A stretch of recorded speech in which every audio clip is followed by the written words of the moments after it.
The following account was recovered from a handwritten logbook found among incomplete port records. The harbor listed does not appear on contemporary charts. The dates align. The location does not. I was assigned to Dry Harbor because no one else wanted it. That wasn't official. Officially, it was a routine audit, a backlog of manifests from a coastal transfer point that failed to submit final documentation before closure. The kind of assignment meant to be finished quietly and filed away without discussion. The office kept a short list of people who wouldn't ask questions. I was on it. Dry Harbor sat north of where the map still bothered to name the coastline, past the last marked inlet, past the point where the road maintenance reports stopped pretending. There was no town worth mentioning, no rail line anymore, no signage to suggest anyone had ever expected visitors. Just a break in the cliffs where boats could pull in if they knew how to approach. The channel wasn't marked. You followed darker water and trusted you wouldn't scrape bottom. The road in was worse. It narrowed until the truck mirrors nearly brushed scrub pine. The gravel had settled into ruts that didn't match tire width. They weren't worn evenly like normal traffic would leave. They looked pressed in, like something heavier had passed through long after the road stopped being maintained. The harbor itself looked abandoned in a way I didn't recognize. Not neglected, not ruined. Paused. Warehouses leaned toward the water. Pilings listed at angles that suggested impact rather than age. Boards were warped but not split. Nails held fast where rot should have loosened them. Ropes were still tied off at the docks, old ones, weathered but not rotted. Someone had been using the place. Recently.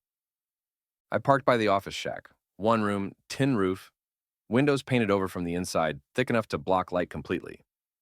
The door wasn't locked. It hadn't been locked in a long time. Inside, the desk was bare except for a ledger and a stamp pad, dried solid. No chair, no lamp, no wastebasket. The ledger was thick, handwritten entries, neat, consistent. The kind of careful handwriting you get from someone who expects their work to be checked.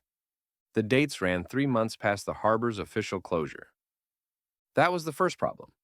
The second was the cargo. Nothing repeated. Most ports develop habits. Fuel, lumber, machinery, even questionable places settle into patterns. Here, every shipment was different. Crates with no declared contents. Weight listed without origin listed without destination. Measurements that didn't correspond to standard containers. And always the same note at the bottom of the page. Held overnight, departure delayed. No reason given. I was halfway through copying entries when I heard a truck outside. The sound was wrong for the road. Too steady, no rattle, no grind. The engine idled like it wasn't working. When I stepped out, there was a flatbed pulled up near the dock. Canvas-covered cargo. No markings, no plates I could see from where I stood. The driver stood with his back to me, looking out at the water. He didn't turn when I spoke. "You're early," I said.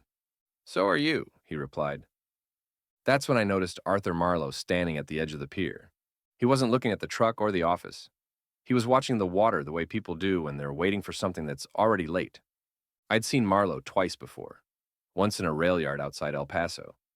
Once briefly in a border warehouse where my paperwork didn't quite match the building. He remembered neither encounter or pretended not to.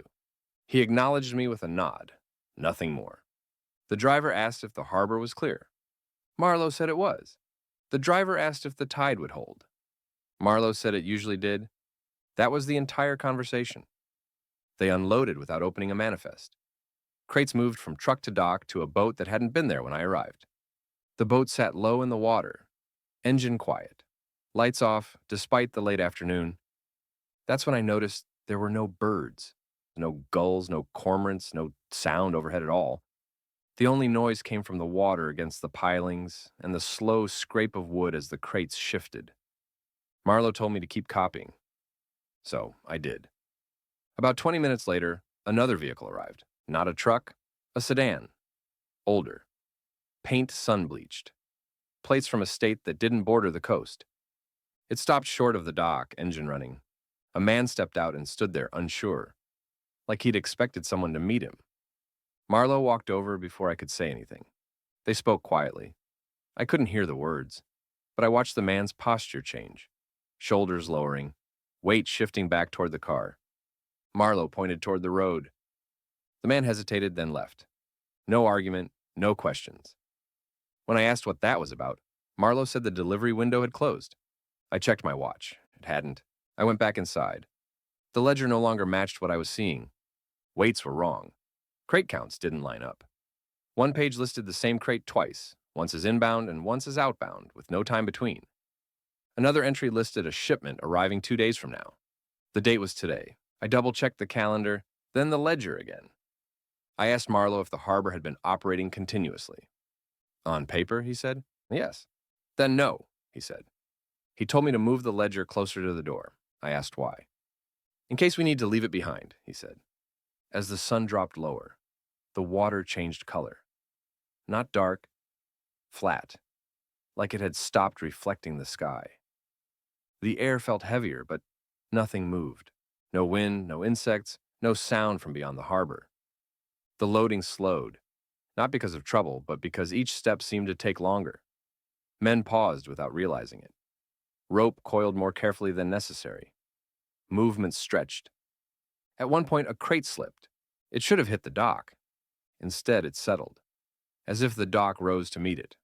No one reacted. I asked Marlowe if that was normal. He said the harbor adjusted. The last crate was secured just as the light faded enough that the water and horizon became difficult to separate. The driver climbed into the truck without looking at either of us. The truck didn't turn around. It drove straight toward the water. I shouted before I realized what was happening, but it didn't slow. The truck rolled down the dock extension and disappeared below the surface. There was no splash. The water settled too quickly. I looked at Marlowe. He was already walking back toward the office. Inside, he flipped through the ledger as if checking inventory. He stopped at the last completed entry and pressed the stamp pad down hard. The stamp left no mark. He closed the ledger. "You'll file this as incomplete," he said. "Missing signatures." "What about the truck?" I asked. "There wasn't a truck," he said. I didn't argue. We stood on the dock as the boat eased away from the pilings. It didn't leave a wake. It didn't turn toward open water. It followed the darker channel until it blended into the line where the sea stopped reflecting the sky. I asked Marlowe why Dry Harbor stayed off the maps. He shrugged. "Maps make promises," he said. "This place doesn't keep them." When I left, the road felt shorter. The ruts were still there, but they didn't pull at the tires. The scrub pine leaned away instead of in. Back at the office, my report was returned with a single note clipped to the front. Location unverifiable. Records archived. I kept a copy of the ledger anyway. The last line had changed. The date was blank. The note read, "Departure successful." No subsequent records reference Dry Harbor. The ledger remains incomplete. The stamp pad was not recovered.